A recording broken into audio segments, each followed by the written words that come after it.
ह्या पिढीला हे डेफिनेटली माहिती आहे की तुमची नाती ही फक्त रक्ताची नसतात. तुम्ही माणसं सिलेक्ट करून तुमच्या आयुष्यात आणू शकता आणि त्यांच्याबरोबर तुम्ही कोएक्झिस्टन्समध्ये व्यवस्थित आयुष्य जगू शकता.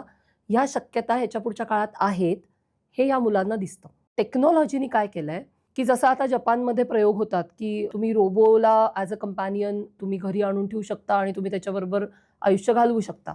हे जर प्रयोग सोफिस्टिकेटेड पद्धतीने झाले आणि तसे जर रोबोट्स उद्या खऱ्या-खुऱ्या आयुष्यात येऊ शकले आपल्या, तर मला असं वाटतं पुढच्या पिढ्या डेफिनेटली हा विचार करतील, की एका व्यक्तीबरोबर मी जगायचं आहे. माझी जगण्याची पद्धत आणि त्या व्यक्तीची जगण्याची पद्धत ही वेगळी असणार. त्याच्यातला कॉन्फ्लिक्ट होणार. तो कॉन्फ्लिक्ट रिझॉल्व्ह करण्यासाठी अजून वेगळी मानसिक ताकद लागणार. एवढ्या सगळ्या झंझटीनंतर एक काहीतरी आनंदी असं म्हणून काहीतरी तयार करायचं. त्याच्यापेक्षा प्रीफीड केलेला एक रोबो आणून घरात ठेवा, जो तुम्हाला पाहिजे त्या पद्धतीने आयुष्य तुमच्याबरोबर जगू शकेल.